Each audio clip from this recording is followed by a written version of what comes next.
Ya, perfecto, Lisa. Ahorita enseguida activo mi cámara. Ok. Bien, chicos, cuando digan ustedes.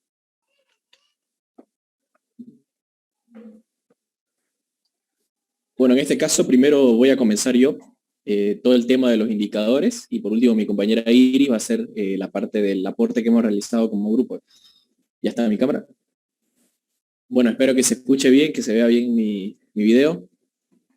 Sí, Y muy bien, adelante. ya, como les decía, vamos a ver los indicadores de competitividad del comercio exterior. Los integrantes de este grupo son Benjamín Romero, Gladys López, Iria Jiménez, José Eduardo Aguirre y mi persona, Diego Guardia. Esto es, por si acaso, desde el año 2004 hasta el 2020. Bueno, como una pequeña introducción, vemos que ya hemos visto junto al licenciado y junto al libro de Carbot que los fundamentos del comercio internacional están relacionados con el abastecimiento de satisfactores al menor costo posible y sus principios han servido para orientar los objetivos de la política comercial, ¿no? Entonces, aquí podemos ver un poco de la relación entre los índices que vamos a ver y cómo se determinan las políticas comerciales, ¿no? Vamos a ver un poco de qué ventajas tenemos, qué desventajas tenemos. Ahora, el intercambio comercial entre países impulsa el beneficio mutuo, ya sabemos que no es un juego de suma cero, ya que no porque nosotros exportemos significa que vamos a tener menos bienes para el consumo interno, ¿ya? Y dicho intercambio puede ser medido en diferentes aspectos mediante indicadores como los que estamos a punto de ver. Los objetivos de este trabajo hemos planteado como objetivo general realizar un diagnóstico del estado de la competitividad comercial de Bolivia, a través del análisis de estos indicadores pertinentes a la materia para conocer las debilidades y construir con recomendaciones, ¿no? Aparte de todo esto, también, como les decía, hemos hecho un aporte bibliográfico, ¿ya? En el que hemos revisado múltiples papers acerca de el comercio internacional relacionado con, o sea, el comercio internacional de otros países, ¿no? Para ver cuál es eh, el nivel de competitividad y cómo ayuda esto al crecimiento del país. Ahora, en los objetivos específicos podemos definir los diferentes indicadores, o sea, vamos a decir cuáles son, vamos a estudiar la evolución de los mismos en la economía boliviana, vamos a analizar la situación actual del comercio boliviano a través de estos indicadores, como les decía. Tenemos que demostrar la importancia del comercio dentro de la economía boliviana y realizar recomendaciones para mejorar las debilidades. Bueno, la justificación del por qué hicimos este trabajo es que en el mundo actual ninguna nación está libre, absuelta, es totalmente independiente del mundo, entonces ninguna nación está aislada, ¿no? Del mundo económico. Entonces, la importancia del comercio exterior en un mundo cada vez más globalizado es primordial para el desarrollo de la misma y el funcionamiento de la nación, ¿no? Entonces, los países hoy en día difícilmente son autosuficientes, como le decía, o sea, difícilmente no están a la par del comercio internacional y necesitan de negociación y relaciones internacionales para satisfacer sus propias necesidades, ¿no? Y también para satisfacer las de otros países. Por lo tanto, el desarrollo del comercio exterior es imperante para la prosperidad de cada Estado.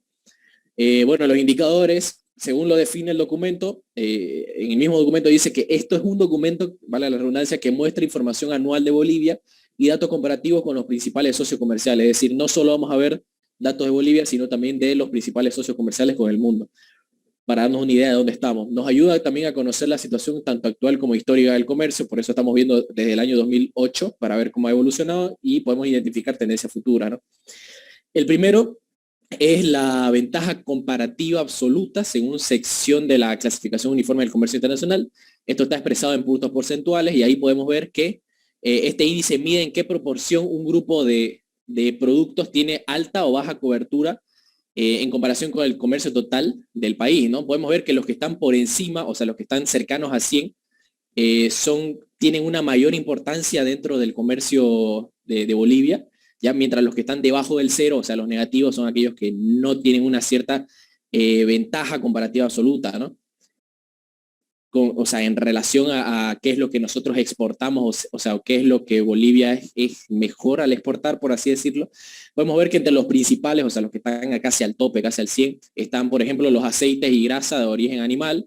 También podemos ver los combustibles y lubricantes, ahí abajito podemos ver los nombres, aunque los combustibles y lubricantes, si podemos ver que a partir de 2010 hasta 2014 han sido muy importantes dentro del comercio de Bolivia.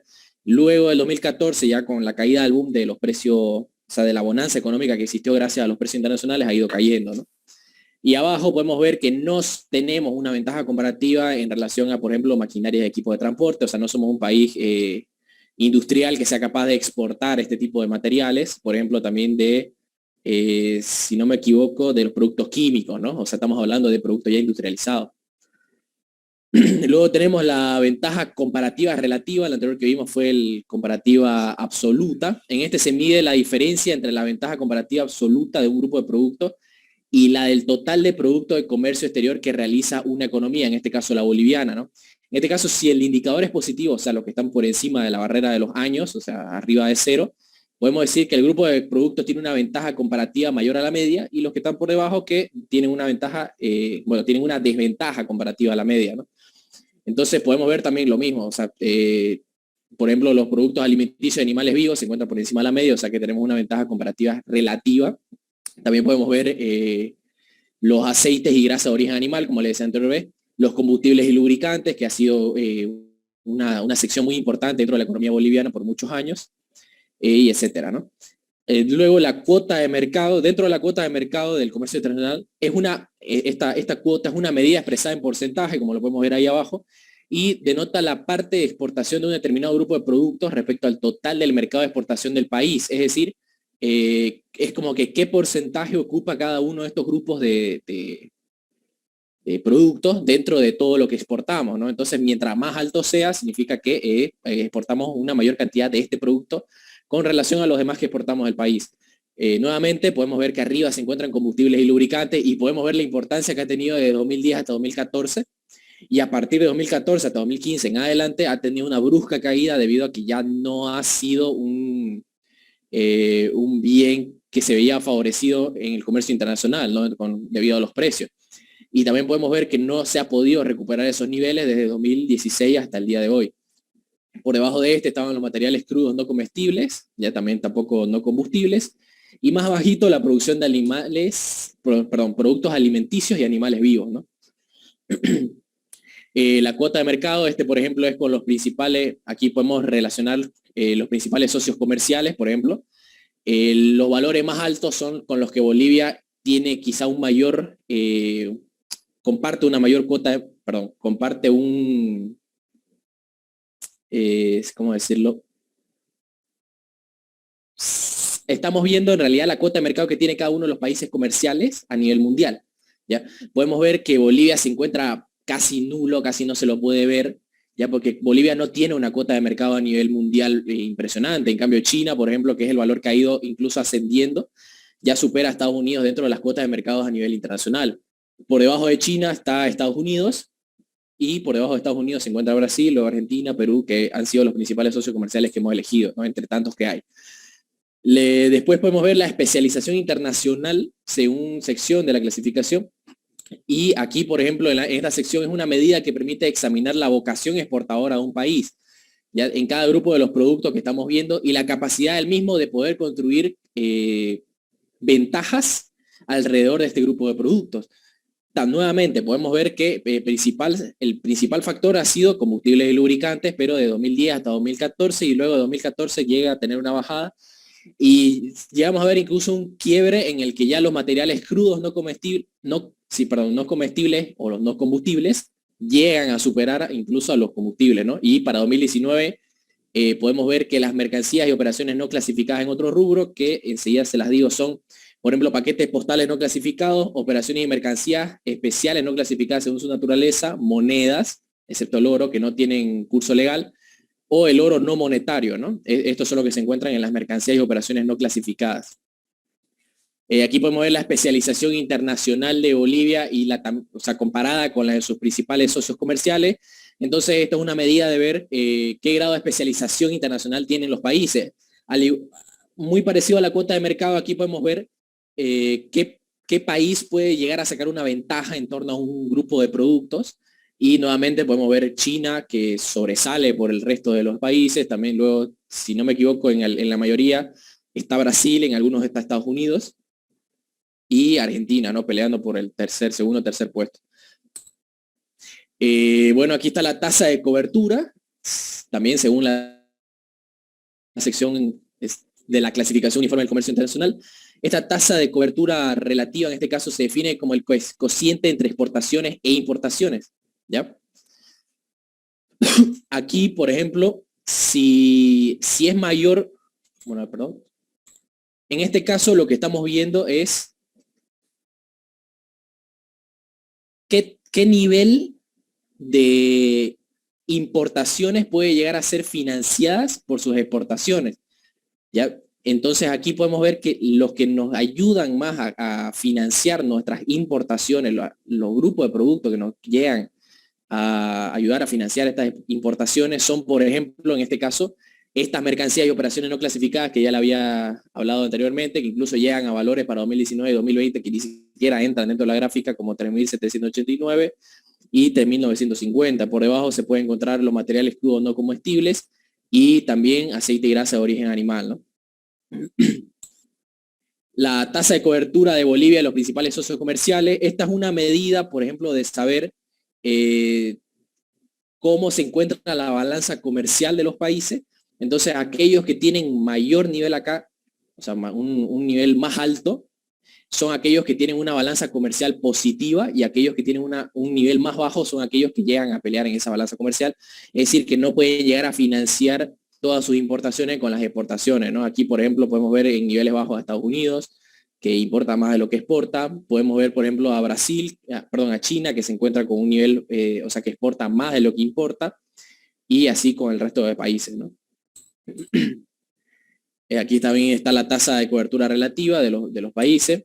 Luego el comercio intraindustrial, ya que mide en qué grado un país exporta e importa productos de un determinado grupo. Entonces, un valor cercano a cero, como los que están abajo, significa que somos un país que importa ese bien más de lo que exporta, y si es más cercano a 100, significa que lo exportamos más de lo que importamos.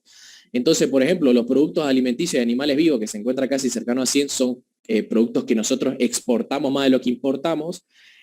También, por ejemplo, debajo, si no me equivoco por el color, quizás serían los artículos manufactureros. Y ya abajo del todo podemos ver maquinaria y equipo de transporte. Por ejemplo, nosotros no exportamos maquinaria y equipo de transporte, más bien la importamos porque somos un país en desarrollo. No somos un país desarrollado todavía para exportar maquinaria. También podemos ver los productos químicos que se encuentran cercanos a cero, quizá menos de 20, pero cercanos a cero. Bebidas y tabacos también, etcétera, ¿no? Aquí podemos ver el comercio intraindustrial de Bolivia, y también comparándola con la de sus principales socios industriales. Ya saben, un valor mayor, o sea, cercano a 100, significaría que este país, por lo general, en el grupo de productos que estamos hablando, exporta más de lo que importa. Entonces aquí vemos países como Chile, por ejemplo, como Brasil o China, que se encuentran al tope, y Estados Unidos, que se lo puede denominar una vez más un país que importa más de lo que exporta, ¿no? La propensión media a exportar es una medida que muestra qué porcentaje del PIB o qué parte del PIB corresponde a las exportaciones, o sea, qué tanta importancia tienen las exportaciones dentro del porcentaje, dentro del PIB de una economía. Y aquí podemos resaltar a Bolivia para 2012, 13, 14, o bueno, desde el 10 hasta el 14, cómo ha crecido la importancia de las exportaciones dentro del PIB de Bolivia. O sea, justamente en los años en que hablábamos en que Bolivia dependió mucho del comercio internacional para salir adelante, para tener ese crecimiento económico que tuvo durante estos años, ¿no?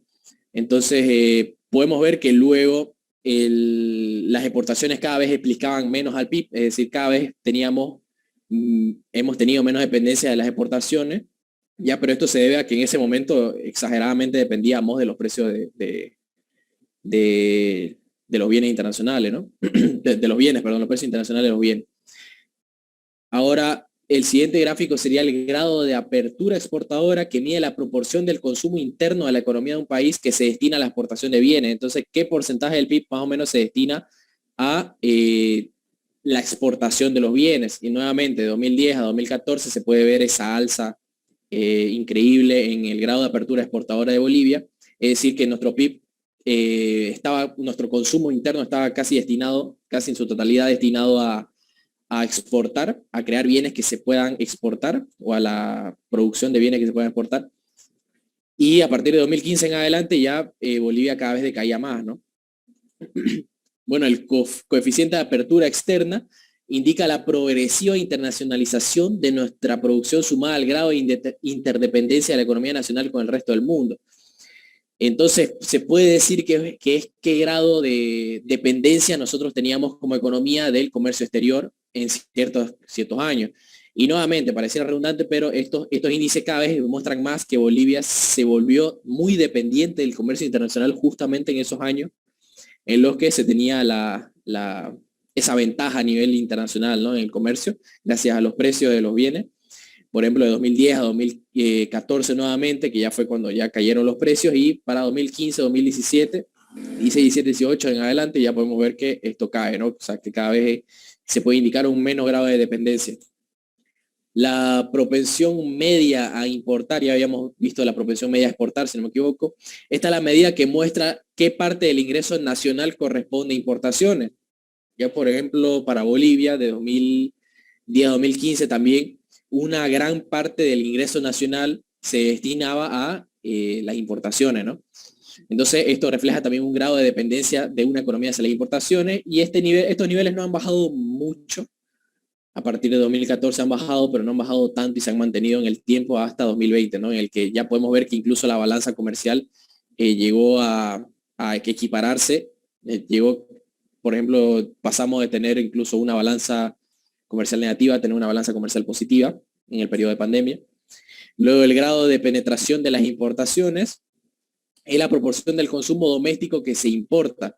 Entonces, este coeficiente es el valor, o sea, es el cociente entre el valor de las importaciones de un país, o sea, las importaciones que nosotros, los bienes que nosotros traemos al país, y el valor de la producción interna más las importaciones menos las exportaciones de dicho país. Entonces, esto mide en qué grado, también en qué grado prácticamente dependemos, o nuestra economía depende de las importaciones que nosotros estamos teniendo.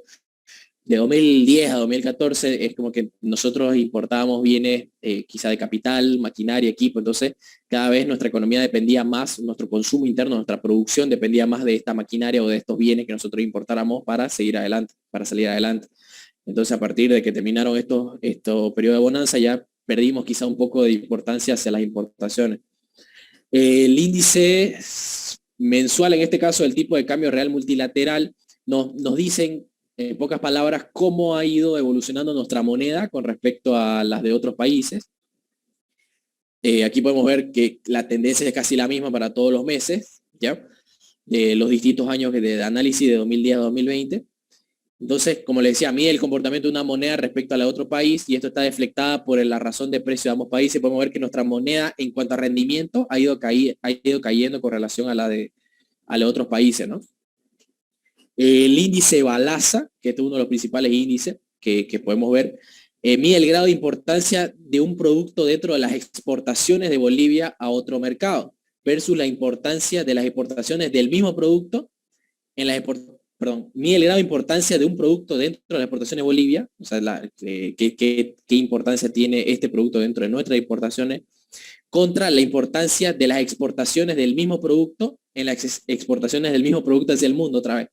¿Ya? Entonces es como que nos está diciendo qué importancia tiene las exportaciones de este producto para nuestra economía contra la importancia de las exportaciones del mismo producto hacia el mercado internacional. Entonces aquí podemos ver, por ejemplo, el primero sería con Argentina, perdón, este índice Balasa está elaborado hacia el mercado de Argentina. Entonces podemos ver la importancia que tienen los combustibles y lubricantes, minerales y productos conexos con el mercado de Argentina, la maquinaria y equipos de transporte también, y los productos químicos que tenemos junto al país vecino, ¿no? Y ahora el mismo índice de Balasa, pero con respecto a Brasil, también podemos ver la importancia que tiene este mismo grupo de productos en el comercio internacional con el país vecino, ¿no? En las exportaciones, por ejemplo, el combustible y lubricante también sigue siendo de gran importancia lo hemos elegido prácticamente por eso los dos países, porque se demuestra la importancia que tiene de exportar a ambos países todo lo que es los combustibles y lubricantes, ¿no? Luego viene el índice de Herfindahl y Hirschman de Bolivia respecto a los principales socios comerciales. Este índice de concentración, me faltó ponerle, es posible medir el grado de diversificación o concentración de la canasta exportadora.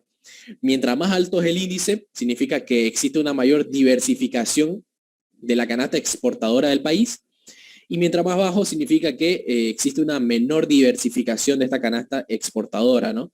Aquí podemos ver que países como Brasil o como Argentina quizá tienen una mayor diversificación de sus exportaciones, ¿no? Ahora, por ejemplo, en el índice de comercio intrarregional, Ya, índice de comercio interregional es el indicador más conocido y sencillo para medir la importancia de los flujos de comercio entre las regiones.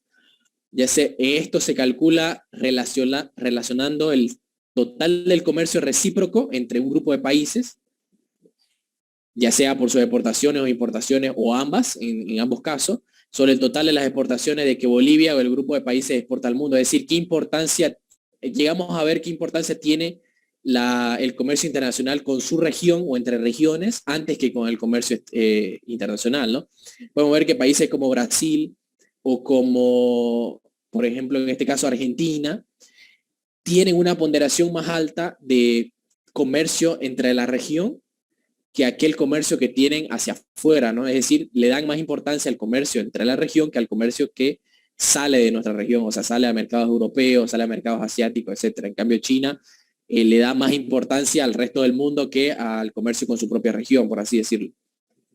El índice de intensidad del comercio de Bolivia respecto a principales sociocomerciales, este índice de intensidad del comercio corrige el sesgo que se puede dar en el anterior índice de comercio intrarregional al pesarlo en el comercio mundial. Formalmente se calcula dividiendo el índice del comercio intrarregional, el que vimos anteriormente, para el peso de Bolivia o de la subregión o grupo de países en cuestión en el comercio mundial. Y bueno, también podemos ver un resultado parecido. Mercados que están en desarrollo como el de Brasil, como el de Argentina, o incluso como pues se puede ver también el de Perú, tienen una mayor importancia dentro de la región que hacia afuera de la región. El índice de Grubel y Joint a nivel de industria de Bolivia respecto al mercado de Brasil, aquí estamos analizando solamente junto al mercado de Brasil. Bueno, primero el índice mide el grado de intercambio a nivel del mismo ramo, es decir, el comercio intraindustrial. Es decir, qué nivel de comercio es más alto a nivel de industria entre ambos países. Por ejemplo, en este caso, los materiales crudos no comestibles y los no combustibles, los productos alimenticios de animales vivos y quizá en los últimos años, de 2017 en adelante, los productos químicos y productos conexos. Y con Argentina ha sido un poco más diversificado, se ha dado un comercio intraindustrial más diversificado con los materiales crudos también, con los aceites de grasa de origen animal, aunque todos han ido decayendo, los combustibles y lubricantes, etcétera, ¿no?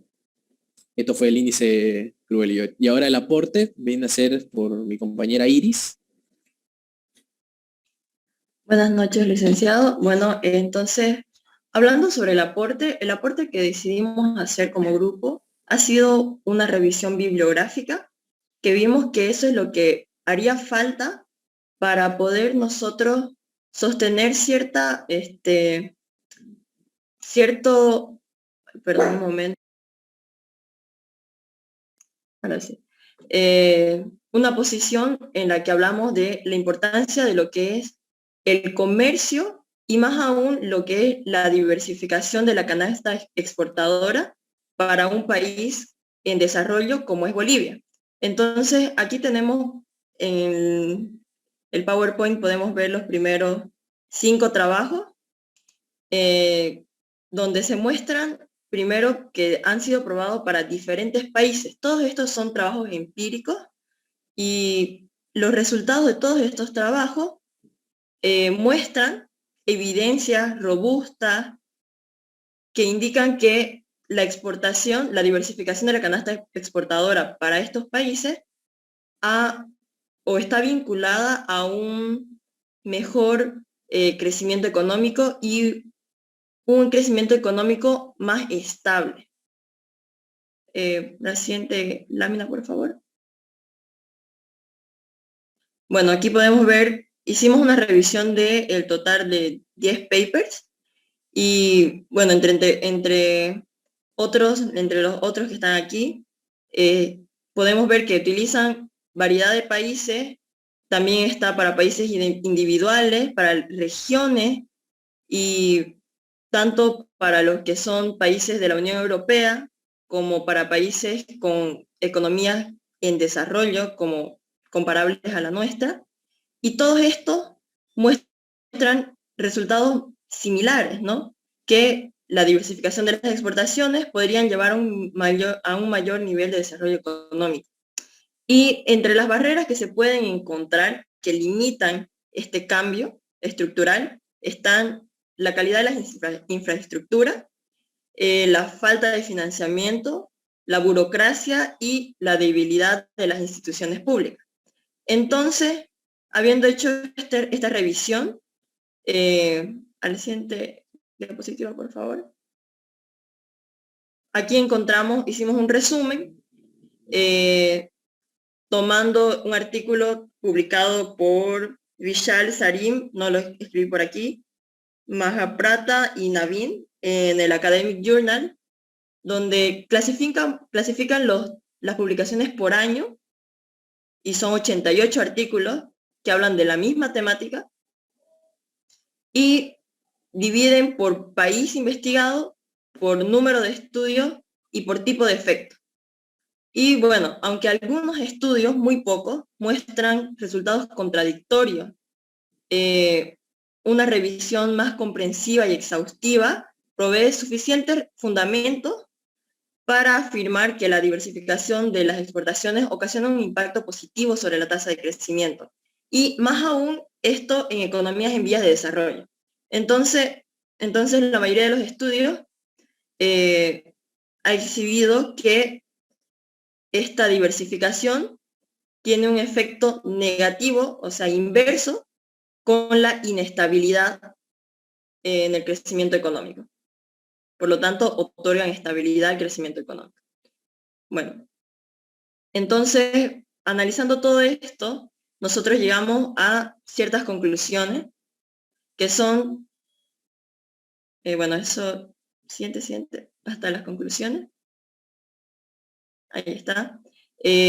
Analizando lo que es los indicadores desde el periodo 2004 hasta el 2020, habiendo hecho esta revisión de papers que hablan sobre la temática, nos damos cuenta de que la economía boliviana cuenta con un bajo nivel de especialización exportadora, lo que se traduce a un bajo nivel de competitividad comercial. Y bueno, las exportaciones bolivianas se encuentran altamente concentradas en pocos productos, y estos productos exportados son poco sofisticados, ¿no? Lo que indica que nuestra economía sigue siendo básicamente una economía primaria extractivista. Además, esta concentración de la canasta exportadora, no solamente es concentración en los productos, también es una concentración en destinos de exportación, por lo que podemos ver una falta de inserción en nuevos mercados.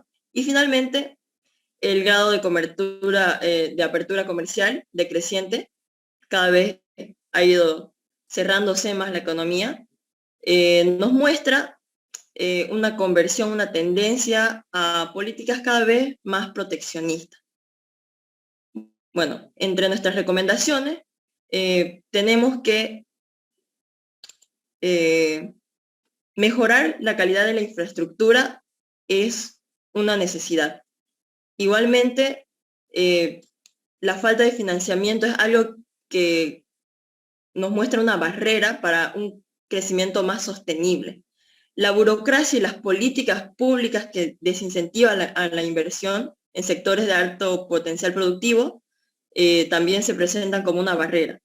Por lo tanto, nosotros recomendamos que se deberían promover la diversificación y sofisticación de las exportaciones bolivianas para poder gozar de un crecimiento económico más estable y menos dependiente de los precios fluctuantes de las commodities, ¿no?, que son nuestros principales productos exportados. Bueno, eso sería en cuanto al aporte de nuestra investigación. Gracias, jóvenes. Muy bien, me gustó mucho, especialmente porque ustedes agarran todas las recomendaciones de la estructura que recomendé hace mucho tiempo, no solamente quedarse en el análisis, en este caso del tema asignado de los indicadores del informe del INE, sino que ir un paso más. Me encantó la comparación que hicieron en la lectura de estos papers respecto a la importancia de la diversificación productiva, de la sofisticación o con la complejidad de nuestros productos, ¿no? Y obviamente eso está ampliamente demostrado, ¿no? Hay cientos de papers que demuestran esto y lo lamentable aquí que los que hacen la política pública lo saben, ¿no? Saben de la importancia de girar, digamos, hacia una política más pro exportaciones, diversificación productiva, especialización, complejidad económica o sofisticación de nuestros productos. Me alerta, algún indicador ustedes mostraron, el grado de apertura comercial cada vez se está deteriorando más. Es decir, no solamente estamos perdiendo cuota de mercado, estamos perdiendo participación, pero además, detrás de eso, estamos perdiendo empleos, porque las empresas exportadoras son ya empresas maduras, fíjense, son industrias maduras, ¿no? Son industrias que en su grueso, el 80% de estas empresas exportadoras ha llegado a una madurez empresarial y que las empresas bolivianas lleguen a una madurez empresarial, ¿no? Es bien costoso y el camino es largo, ¿no? Dado que nuestro tejido empresarial es muy pequeño y también está constituido casi en el 90% de empresas micro y pequeñas.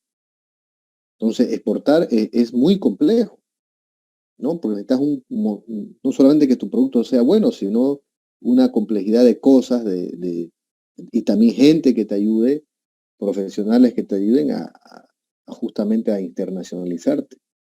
Entonces me gustó, no les voy a hacer preguntas, me encantó.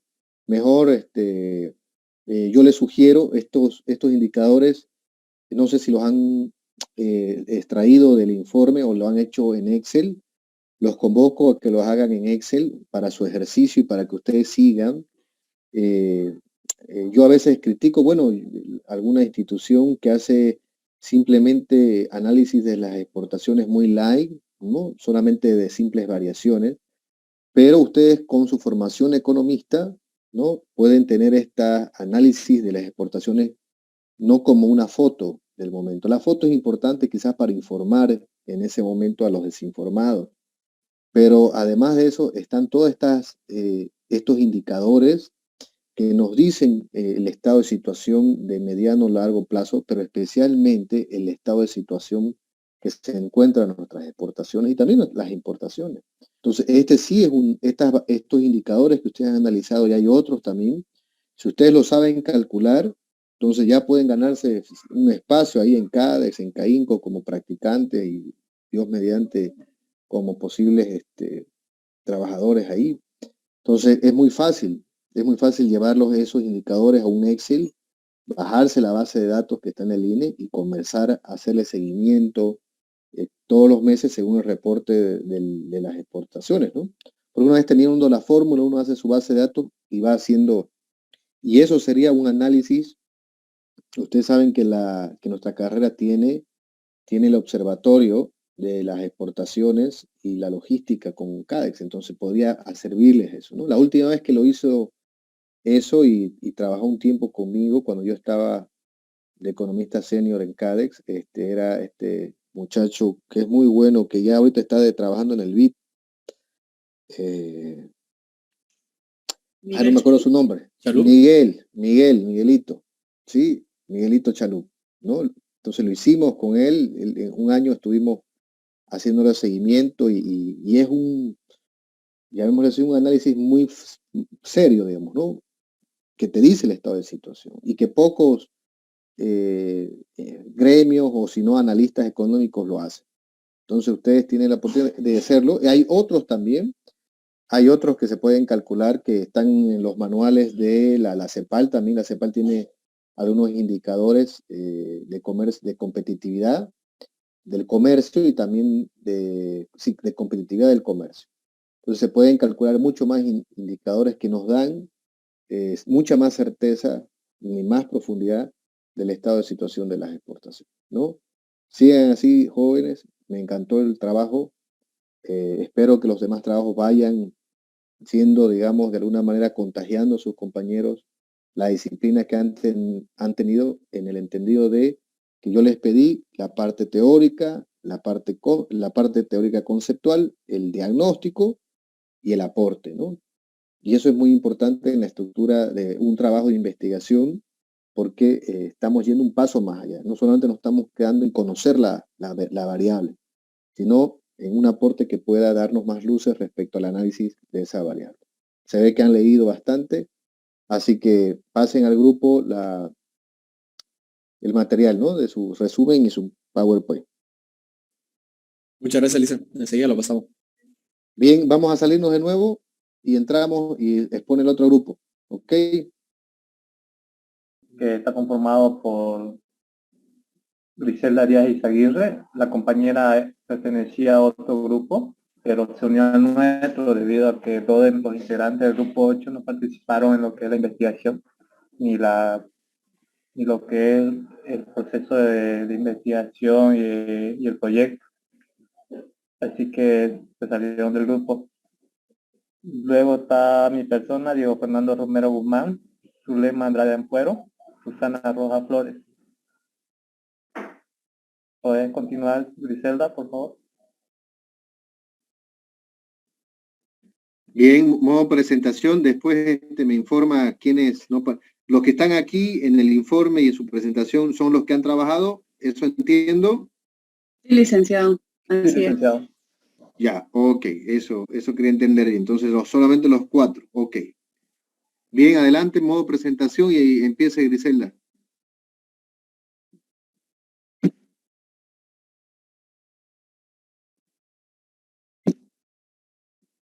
Buenas noches, licenciado. Buenas noches, compañeros. En esta ocasión vamos a presentar el tema de integración, comercio y desarrollo internacional de América Latina y el Caribe. Vamos a analizar cómo es que se fue dando este proceso de integración a lo largo del tiempo, pero vamos a enfatizar más en lo que son el periodo del 2008, en el 2013 y en el 2020. Los integrantes del grupo ya lo mencionó el compañero. El objetivo general de este trabajo es analizar y comprender el desarrollo, como ya lo había mencionado, la integración, la evolución de América Latina en el comercio interregional durante los distintos periodos que se han afrontado. Bueno, nos remontamos hacia los antecedentes históricos, que nos dice la historia del comercio interregional. Hace más de 10.000 años es que ya se utilizaba una forma de intercambio de productos, por así decirlo, que es denominado el trueque, que muchos de nosotros ya hemos escuchado el término.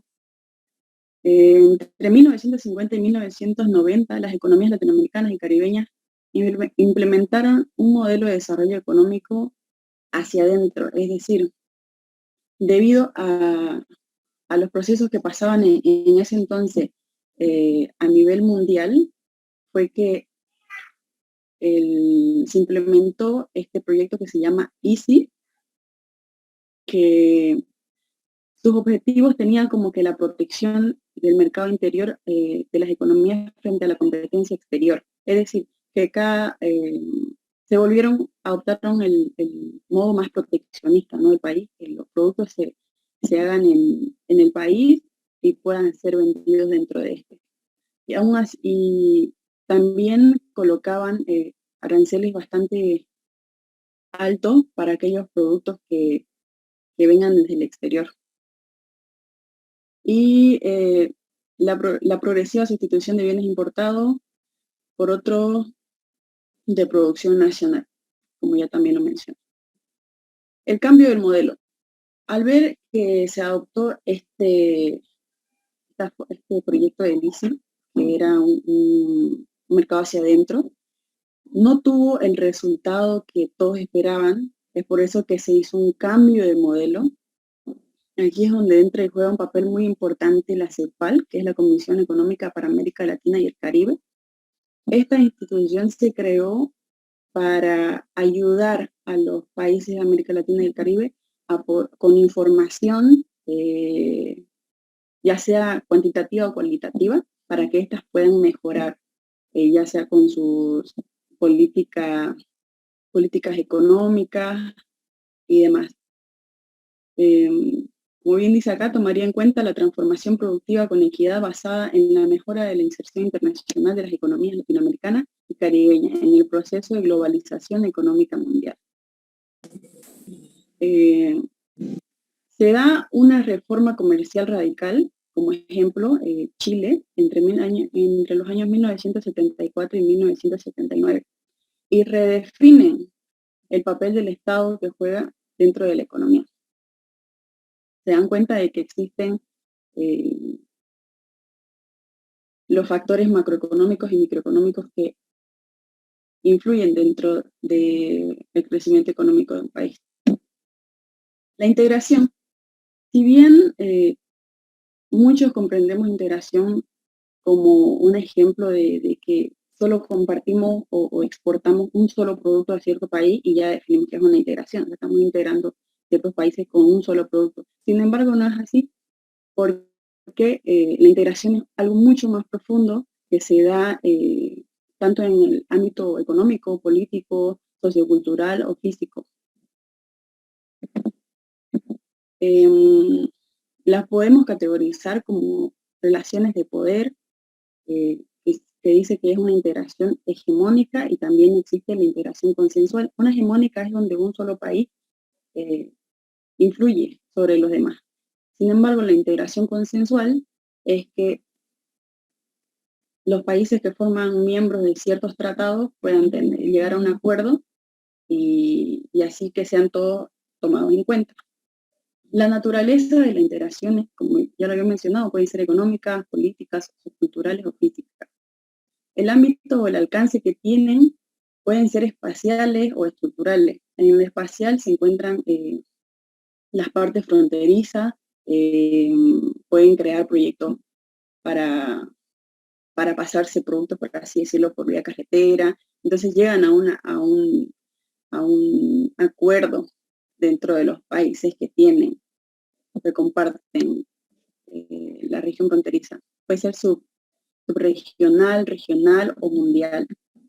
En la parte estructural tenemos el alcance puede ser a nivel global o sectorial, es decir, que puede influir en todo el sentido de la palabra, dentro de una economía política, sociocultural o física, o también puede ser tomado en cuenta como un pacto sectorial primario, secundario, terciario.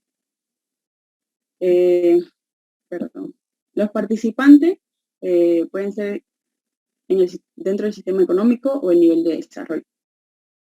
El sistema económico abarca lo que es la economía de mercado y la economía planificada. Dentro del nivel de desarrollo tenemos los industrializados o en desarrollo, es decir, los países que tienen o que cuentan con mayor industrialización para la producción de sus productos, o aquellos que están en desarrollo. La estructura institucional pueden ser órganos supranacionales o órganos intergubernamentales. Entonces, integración. Al final de la década de los años 40, más exactamente en 1947, se establece el GATT, que implementa una cláusula de oro dentro de la institucionalización universal de la cláusula de la nación más favorecida. Es decir, que todos los países que lleguen a conformar un tratado iban a ser tratados, vale la redundancia, con la misma, de la misma forma, que nadie iba a tener favoritismo, por así decirlo, para lograr un comercio internacional despojado de toda discriminación. La OMC sustituyó al GATT como organización internacional. El GATT había sido creado como un proyecto de manera superficial. Sin embargo, este proyecto llegó como a 47 años de estadía, hasta que llegó a sustituir la OMC, que el GATT tenía como principal objetivo el hecho de que pueda influir dentro de los países con el tema de la comercialización, pero era más, por así decirlo, se enfocaba más en lo económico. Sin embargo, cuando la OMC sustituyó, este se centró en más cosas, ya sean con proyectos medioambientales,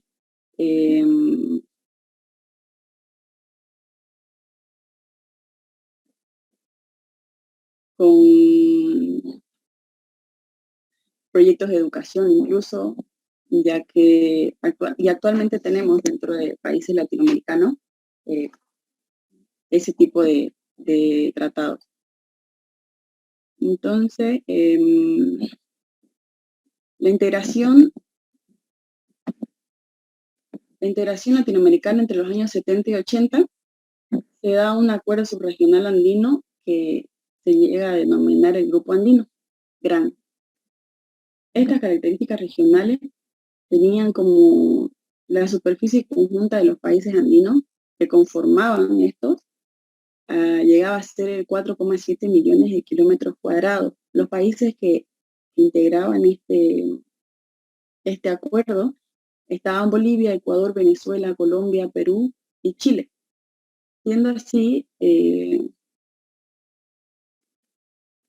que Chile llegó a salirse en algún punto, en el año 1976. Y Venezuela, si bien no estuvo desde el principio, se añadió en 1973. Cuando se añadió Venezuela, creían que todo estaba como que más sólido. Sin embargo, cuando Chile se despide en el 1976, pone inestable a este proyecto. En la estructura productiva de los países andinos todavía primaba el modelo exportador primario de los minerales, hidrocarburos y agroindustrias, con relativa industrialización liviana. Las motivaciones y los procesos de formación se dan el 26 de mayo de 1969. Se suscribía en Bogotá el Acuerdo de Cartagena.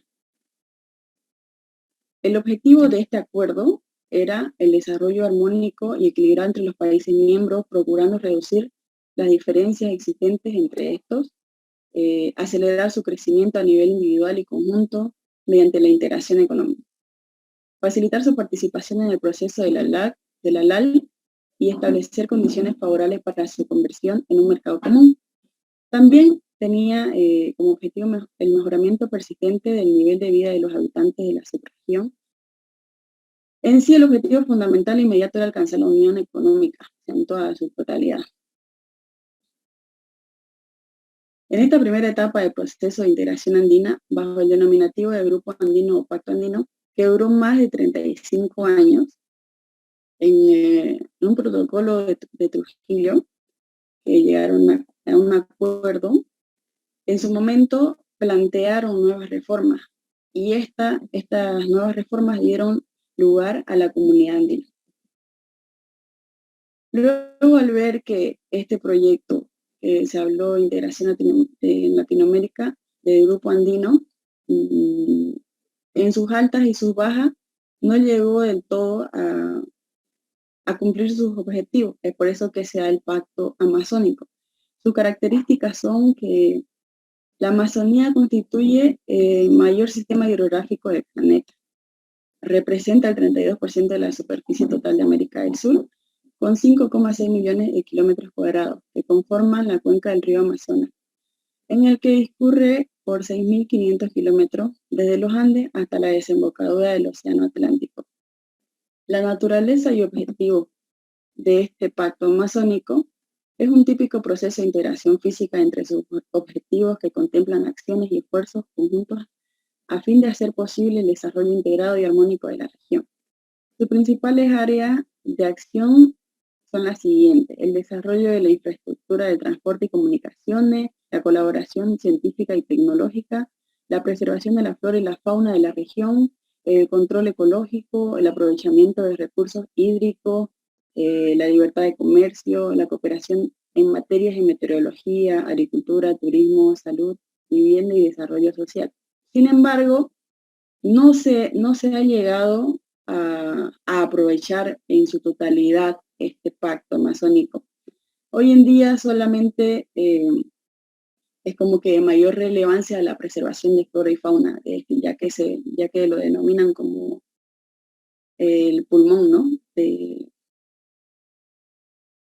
Dentro de lo que es a nivel mundial, por todo lo que equipara con respecto a flora y fauna. El sistema económico latinoamericano, CELA, este proceso o este sistema llega también a raíz de que no se dio completamente el anterior proyecto, ya que de cierto modo, en la mayoría de todos los proyectos que vamos a hablar es porque en algunos no pudieron completar, por así decirlo, las ideas políticas. Entonces es por eso que surgen otras ideas, otros pactos a medida del tiempo y que pretenden alcanzar objetivos a nivel global. El CELA no es propiamente un proceso de integración, es un mecanismo permanente que promueve la cooperación recíproca en materia económica y social y que también sirve como órgano de consulta y coordinación de las posiciones que América Latina adopta ante terceros países y el seno de los organismos internacionales. El objetivo que tiene este sistema es contribuir al logro de su desarrollo integral, autosostenido e independiente, sirviendo de instrumento para fijar su posición en los foros internacionales y en las relaciones con los países desarrollados. Los países de América Latina representan una gama compleja de problemas dentro del común subdesarrollo que padecen. Por ello, es imprescindible un consenso latinoamericano para adoptar en conjunto las posiciones y acciones comunes que permitan actuar por una sola voluntad en el sistema internacional. Luego conocemos, se llega a dar la Asociación Latinoamericana de Integración, la ALADI, que fue creada bajo una crisis definitiva de lo que fue en su momento el ALAL, ya que entre sus idas y venidas, de que algunas cosas hizo bien y otras no le salieron, finalmente llega a su término. Y es por eso que nace la ALAD. Ante la imposibilidad de poder cumplir el plazo inicialmente establecido en el año 1972 para la conformación de la zona de libre comercio, mediante el protocolo de Caracas en 1969, se amplió este plazo hasta 1980. La Asociación Latinoamericana de Integración, ALADI, mediante el Tratado de Montevideo de 1980, que es como la denominación oficial, el 12 de agosto de 1980. Los objetivos que tenía este proyecto eran proseguir el proceso de integración latinoamericano, promover el desarrollo económico y social armónico y equilibrado de la región, orientar el proceso en forma gradual de la creación del mercado común latinoamericano. Los países que suscribieron el Tratado de Montevideo en 1980 fueron los mismos que participaban en el ALAL: Argentina, Brasil, Bolivia, Chile, Colombia, Ecuador, México, Paraguay y Perú. Perú y Venezuela. Posteriormente, en los años 90, fue que se incorporó el país de Cuba. La integración latinoamericana en los años 90 se da el Mercado Común del Sur. Este nace el 25 de marzo de 1991 en la capital del Paraguay. Se suscribe el Tratado de Asunción como el instrumento constitutivo del Mercado Común del Sur, que constituye el proyecto internacional más relevante en que se encuentran comprometidos países integrantes. El objetivo de este es constituir un mercado común a ser conformado hasta el 31 de diciembre de 1994, denominado Mercosur. El periodo de transición para lograr la zona de libre comercio, la unión aduanera y la libre circulación de los factores económicos, en consecuencia, en algo más de 3 años y medio. Luego tenemos el Sistema de Integración Centroamericano, que es denominado el SICA. Fue constituido el 13 de diciembre de 1991 mediante la suscripción del protocolo de Tegucigalpa, el cual reformó la Carta de la Organización de los Estados Centroamericanos, ODECA. Suscrita en Panamá el 12 de diciembre de 1962, el SICA entró en funcionamiento formalmente desde el 1 de febrero de 1990.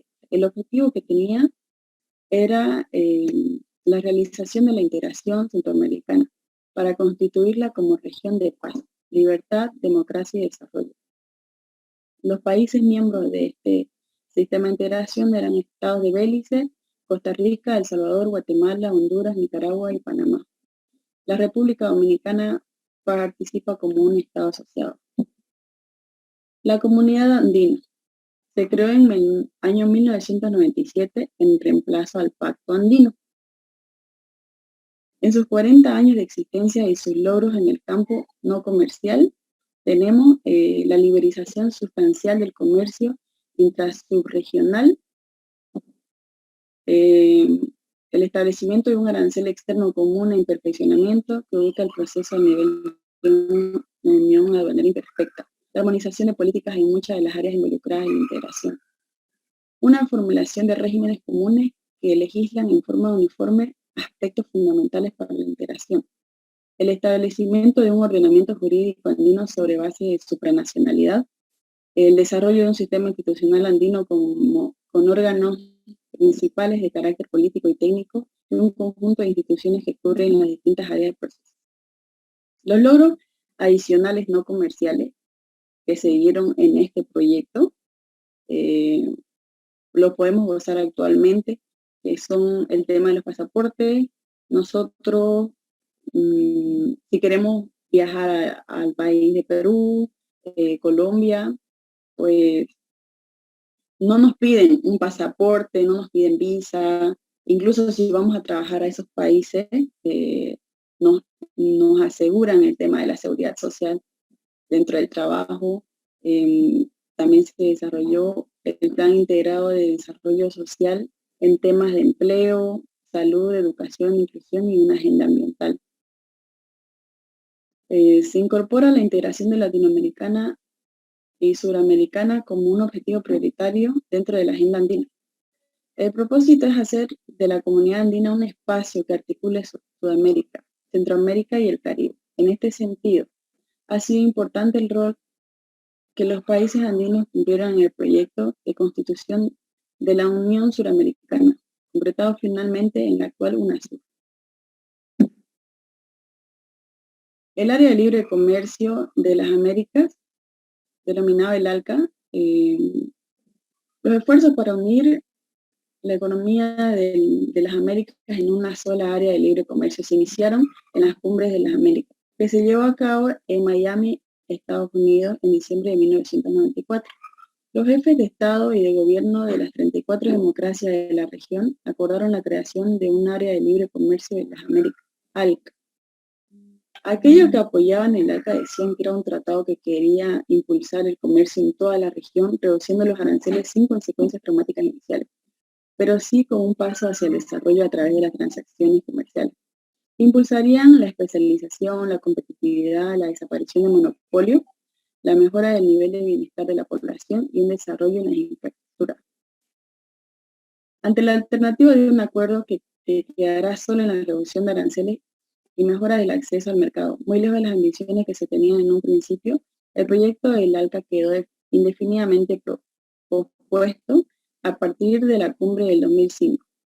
El ALCA entró en crisis terminal al punto de que actualmente se lo considera como un proyecto muerto. Los tratados de libre comercio, comúnmente conocidos por su sigla TLC, no constituyen figuras o instituciones propias de la integración, aunque parten de una base inicial similar.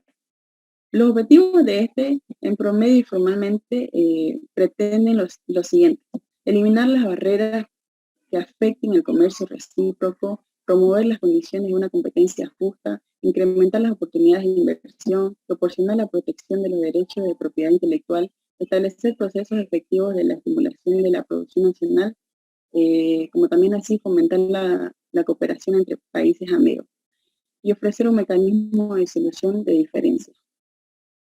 La Alternativa Bolivariana para las Américas, el ALBA, se constituyó en La Habana, Cuba, el 14 de diciembre del 2004, a la cabeza de los presidentes de ambos países, que en su entonces eran Hugo Chávez y Fidel Castro. La Alternativa Bolivariana para los Pueblos de Nuestra América, ALBA, hoy modificada su designación como alianza en vez de alternativa, al estar superado en el proyecto del ALCA, frente al cual se planteó una alternativa. Es propuesta de integración ante todo política e ideológica que pone énfasis en la lucha contra el imperialismo norteamericano por los países de América Latina y el Caribe. Los objetivos de este eran una propuesta de integración que fundamentalmente constituyó una reacción a los esfuerzos de los Estados Unidos por establecer el ALCA, presentándose como alternativa progresista a este último. El Tratado de Comercio entre los Pueblos, que fue propuesto por el gobierno de Bolivia en una reacción a los tratados de libre comercio, posibilidad que se hallaba en proceso de negociación entre los países andinos y los Estados Unidos, y del cual Bolivia de todas maneras no participaba. Posteriormente fue incorporado como apéndice del ALBA y se considera como un cuestionamiento al libre comercio y un planteamiento sobre el agotamiento del modelo neoliberal. En resumen, como instrumento del ALBA no tiene hasta ahora ningún efecto positivo para Bolivia, habiéndole creado, por el contrario, una imagen y condiciones negativas para la inversión. La Unión de las Naciones Suramericanas, UNASUR, en América Latina, solo en el primer intento fallido de integración, que fue el ALAL, se propuso un esquema de alcance regional, puesto que la totalidad de países suramericanos más México participaron de este proyecto y aún participaban en la ALAL. El proceso sucesor de la ALAL, los objetivos de este eran la Unión de Naciones Suramericanas, UNASUR, como tal lo dice su nombre. Tiene como objetivo construir de manera participativa y consensuada un espacio de integración y unión en lo cultural, social, económico y político entre sus pueblos, otorgando prioridad al diálogo político, las políticas sociales, la educación, la energía, la infraestructura, el financiamiento y el medio ambiente, entre otros. La comunidad de estados latinoamericanos y del Caribe. Este se da en el marco de la reunión del Grupo del Río, denominada también como la Cumbre de la Unidad de América Latina y el Caribe, reunida el 22-23 de febrero del 2010 en la ciudad de Cancún, México. 25 presidentes de países de Latinoamérica y el Caribe aprobaron por aclamación crear un nuevo bloque regional sin Estados Unidos ni Canadá. Va a seguir mi compañero, el licenciado, por favor. Buenas noches, licenciado. Yo le voy a hablar sobre la crisis financiera y su impacto al comercio interregional de América Latina. La crisis financiera global de 2008 se desató de manera directa debido al colapso de la burbuja inmobiliaria en los Estados Unidos. Jóvenes, un ratito, ese es su aporte, porque a ver, entiendo que su tema ¿cuál es? Integración, comercio y desarrollo, ¿correcto? Sí, ese sería cómo afectó eso al comercio, al desarrollo de América Latina. Ya, pero ¿han sacado de la publicación que les pasé? No, pues fue una investigación aparte. Ah, ya. Lo que pasa es que en la bibliografía recomendada que les presenté, justamente está. Pero bueno, siga. De todos modos, después lo discutimos. Adelante. Ya. Bueno, la crisis financiera global del 2008 se desató de manera directa debido al colapso de la burbuja inmobiliaria en los Estados Unidos en el año 2006, lo que provocó aproximadamente en octubre del 2007 la llamada crisis de la hipoteca subprime. Las repercusiones de la crisis hipotecaria comenzaron a manifestarse de manera extremadamente grave desde los inicios del 2008, contagiándose primero al sistema financiero estadounidense y después al internacional, teniendo como consecuencia una profunda crisis de liquidez, causando indirectamente otros fenómenos económicos, como una crisis alimentaria global. Bueno, como consecuencia de la crisis, las exportaciones e importaciones de los países de América Latina y el Caribe se contrajeron drásticamente a fines del 2008 e inicio del 2009.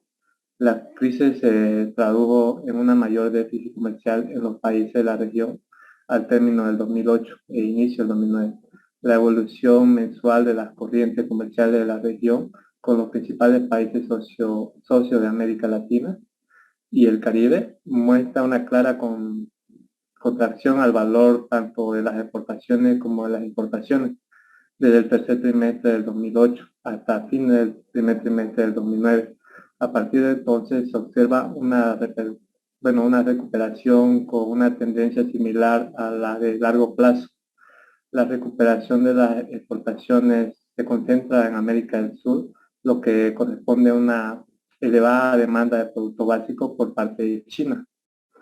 Las exportaciones de bienes se contrajeron en mayor medida en los sectores de la minería, el petróleo y la manufactura, mientras que las importaciones de combustibles se desplomaron drásticamente. Siguiente diapositiva, por favor.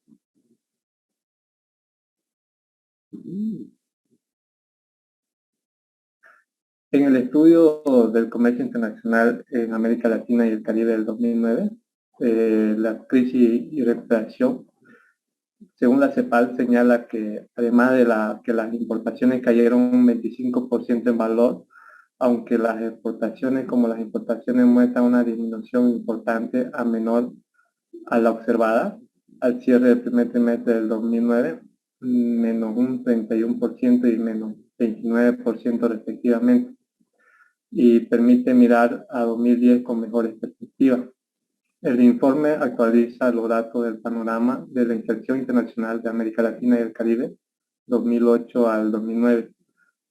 Esta evolución reciente del comercio exterior de la región por países y regiones de origen y destino, por grupo de productos y en términos de valor y volumen, se contrajeron un 24% de la región, lo cual combinaba una caída del 15% en precio y 9% en volumen.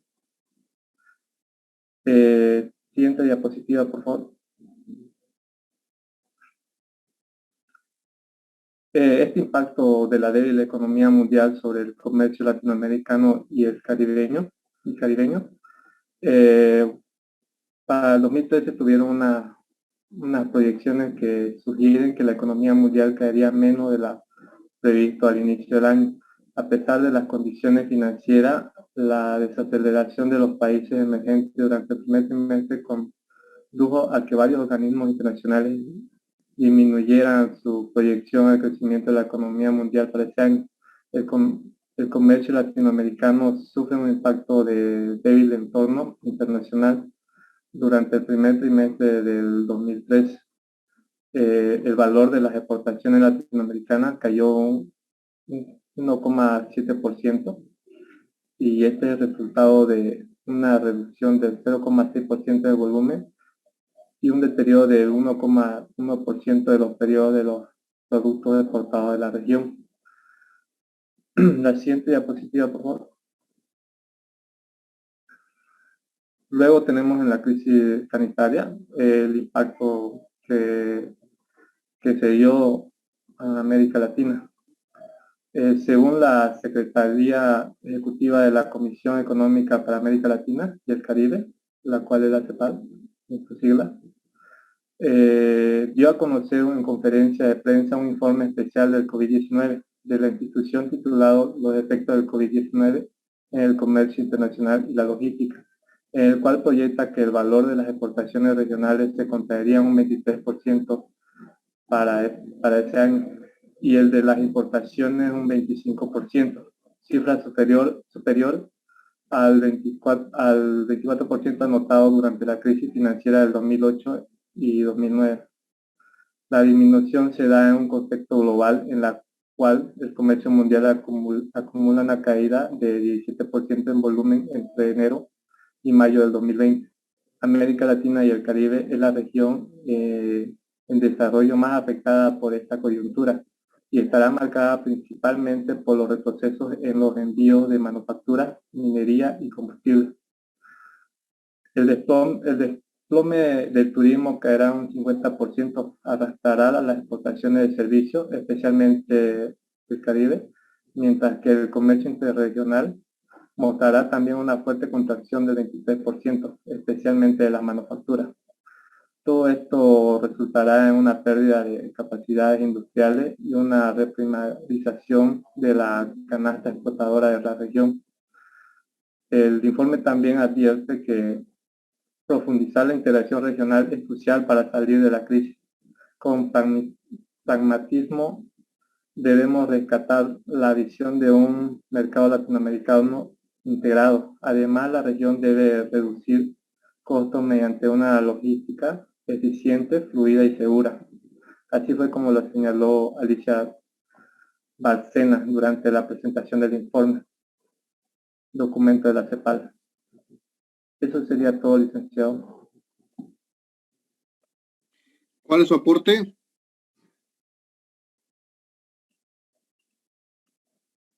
Hasta ahí lo hicimos todo el proyecto, licenciado. Ya, entonces, pero no hay aporte. ¿Cuál sería el aporte? Las conclusiones, recomendaciones. La recomendación del licenciado que se puede dar es que exista una mayor difusión de información con respecto a este tipo de tratados de los cuales gozan los países miembros. No se ve mucho de eso. O sea, es como, tenemos bastante beneficios, por así decirlo, pero las empresas chicas o aquel que quiere incursionar en esto no tiene información al respecto. Entonces, eso sería. Pero el beneficio, Grisela, simplemente es arancelario. Sí, pero No hay no otro, ¿no? no se conocen los acuerdos regionales, interregionales, por ejemplo. Ya. Y aquellos que quieran iniciar, inclusive tienen y gozan de ciertos beneficios de las empresas bolivianas con respecto a exportación, si sobrepasan el millón o demás. ¿Qué beneficios? ¿Me puede? Por ahí yo no me he enterado. Que se le devuelve, se le devuelve mediante factura cierto ¿Quién le valor. devuelve? El Estado. Gozan de exoneración en cierto porcentaje por...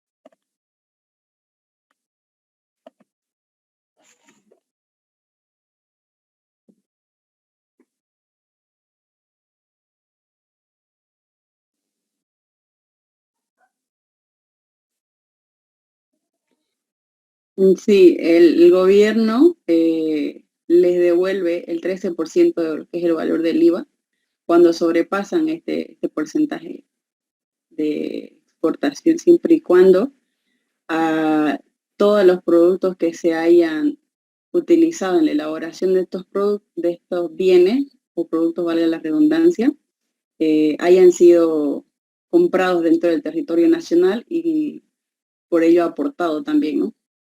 O sea, de manera legal.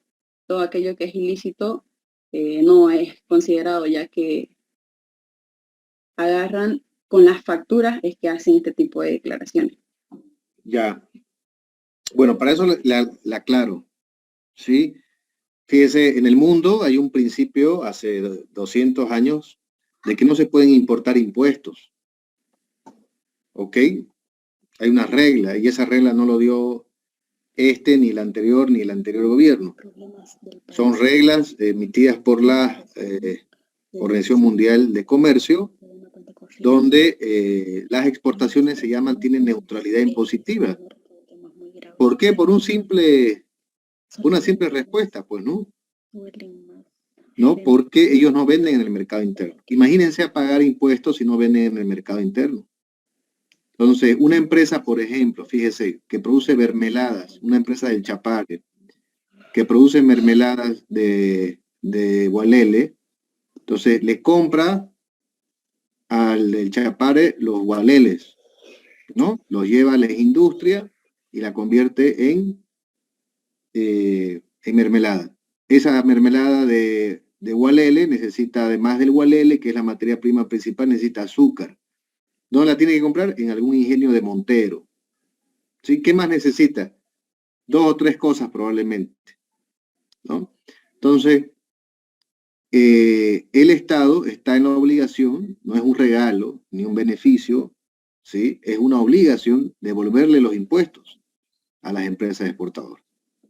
Eso lo hace todo el mundo, ¿no? Por un principio, o por los principios, hay un grupo de la OMC respecto a los principios de la OMC, de neutralidad impositiva. Usted pone OMC neutralidad impositiva y eso está desde 1994, cuando se firma el GATT del 94, donde todos los países firman el acuerdo de sobre aranceles, pero además firman otras cosas muy importantes, se ponen de acuerdo. Imagínense países que tienen un IVA más alto, por ejemplo, de Europa. El IVA en Europa está en torno al 16-18%. No es 13% como acá. Aquí es 13% más el IVA. Entonces, ¿qué hace el centralismo? Le devuelve, digamos, al exportador, a ese chapareño que hizo la bendita mermelada, ¿no? Le devuelve los insumos que le compró al que planta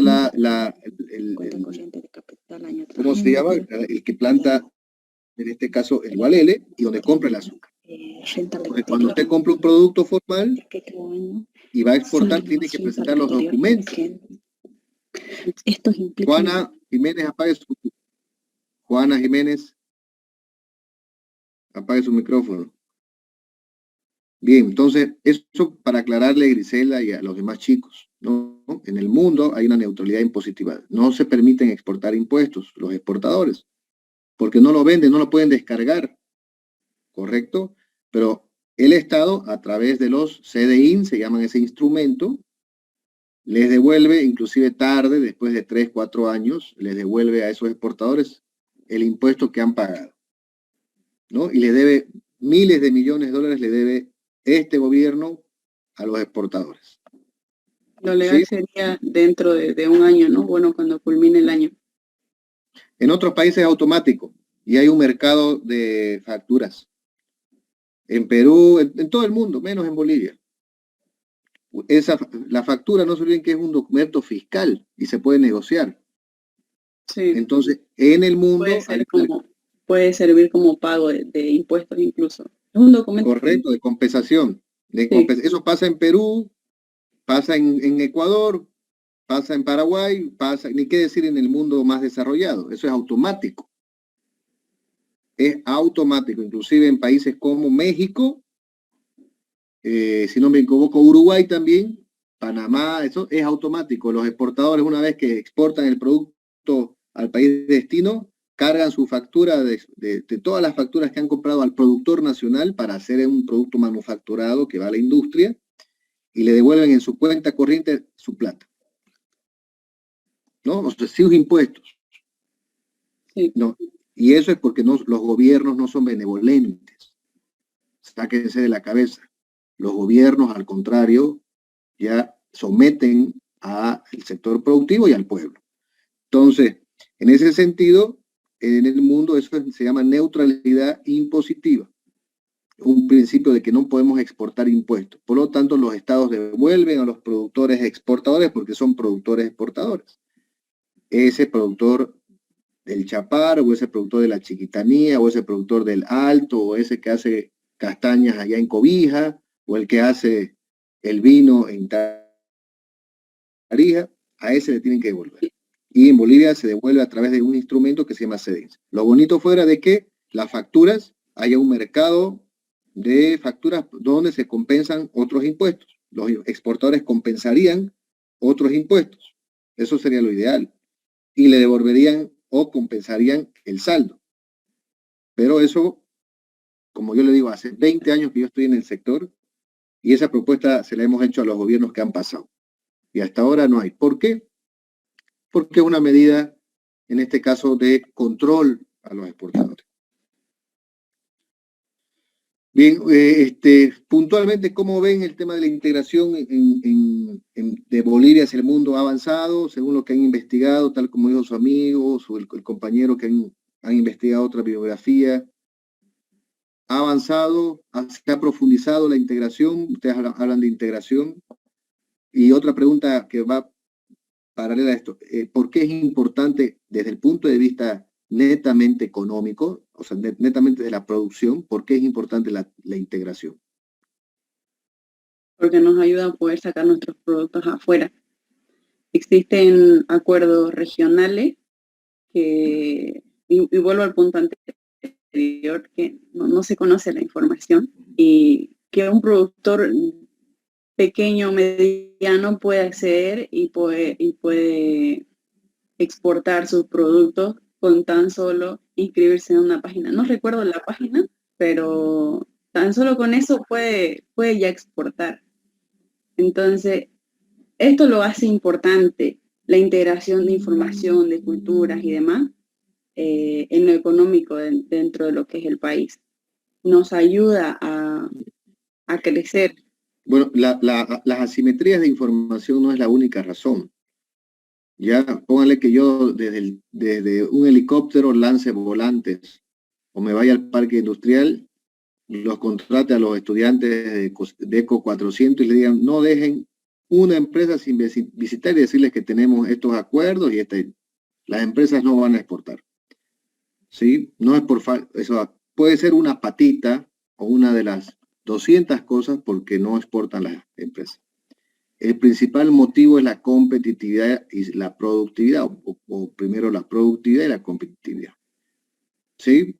Entonces, desde esa perspectiva, no podemos exportar, porque obviamente Argentina o Chile o Perú igual producen el mismo producto 100 veces mejor, más competitivo, a mejor precio, y obviamente tiene acceso a financiamiento. ¿Ah? Mayor mercado. Con mercados ampliados, porque Bolivia tiene muy pocos acuerdos, como ustedes han podido ver. Somos el país que menos tiene acuerdos. Entonces, por eso les decía, ¿ha avanzado Bolivia en la integración? La respuesta es no. Pueden entrarse, si quieren, pueden entrarse a la página web de la LADI. El último acuerdo, que es la Asociación Latinoamericana de Integración, donde se depositan, es el depositorio de los acuerdos comerciales. Y ahí van a ver que Bolivia es el país que menos acuerdos comerciales tiene.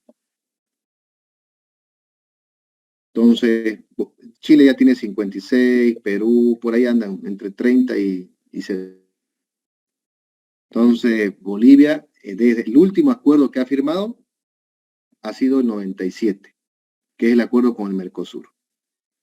En la época, obviamente, de Goni, creo que es, ¿no? El MNR. La última vez que más o menos un gobierno sensato decía, bueno, si es importante la integración, desde el punto de vista económico, la frontera de posibilidades de la producción se mueve a la derecha, ¿no? Economía 100, economía 1, introducción de la economía.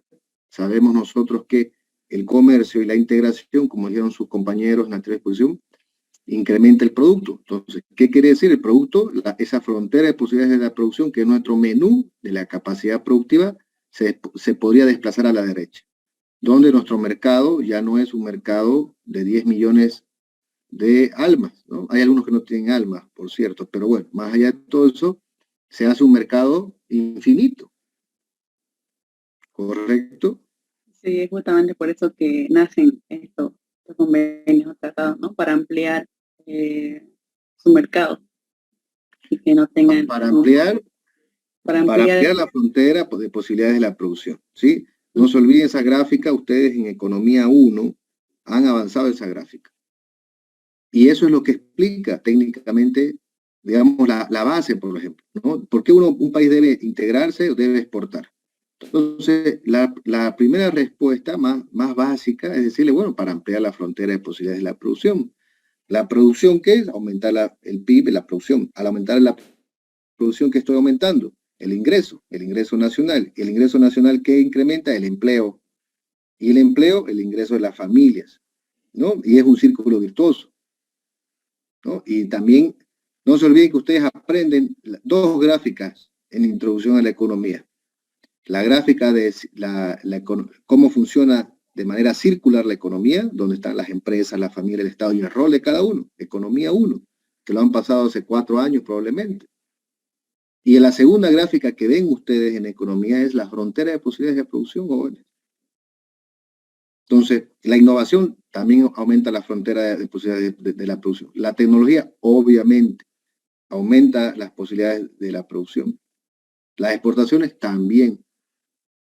Entonces, la integración no ha avanzado un pelo. ¿Sí? Este proceso de integración de UNASUR solamente fue un blef. Fue para construir un elefante blanco en Cochabamba y robarse la plata, ¿no? Y sacarse la foto, ir de tours, digamos, cada que UNASUR convocaba. Pero ustedes, como buenos economistas, la integración no la hacen los estados, porque los estados no están para esas cosas, ¿sí? Los estados están para brindar seguridad, buena educación, buena salud, ¿no? Defender al consumidor, hacer cumplir las reglas, ¿no? Entonces, quien hace la integración al final del día son las empresas, son las personas. Y yo les vengo repitiendo esto hace tiempo, ¿no? Las empresas son las que se integran en los mercados globales, en los mercados internacionales, en los mercados comerciales, en subregionales. No los gobiernos. Los gobiernos tienen que hacer otra cosa. Y no lo digo yo, lo dicen miles de papers, ¿no? Y las demostraciones que desde 1776 hace 300 años recomendó Adam Smith. Desde esa época, fíjense, sabíamos más o menos cuáles eran las claves de la prosperidad. Hasta ahora, lo lamentable es que no la entendemos o no la queremos aplicar. Y esto que yo les digo y esto que ustedes saben, ¿no? Lo sabe la gente del gobierno, los que hacen, los policy makers. Los que hacen la política pública lo saben. Solamente que nos viven tomando el pelo. Bien, como ya es tarde, 2 grupos no más alcanzó. Estuvo bien. Gracias, pasen al grupo. Nos vemos el lunes, jóvenes. El lunes vamos a tratar de terminar. ¿Qué grupos faltan que están acá? Ya han expuesto el mercado de divisas, los términos de intercambio. Ahorita acaba de exponer integración, comercio y desarrollo de América Latina, complejidad también, y el grupo de indicadores de competitividad del comercio exterior, ¿no? Hasta ahora tengo esos grupos. Entonces, si no me equivoco, eran 8 grupos, ¿no? Ahorita van 1, 2, 3, 4, 5. Cabalito para 3. Entonces, los 3 restantes grupos que faltan, les pido por favor que se preparen para el lunes, ¿ok? Quedamos así, jóvenes. Buenas noches, buen fin de semana. Buenas noches.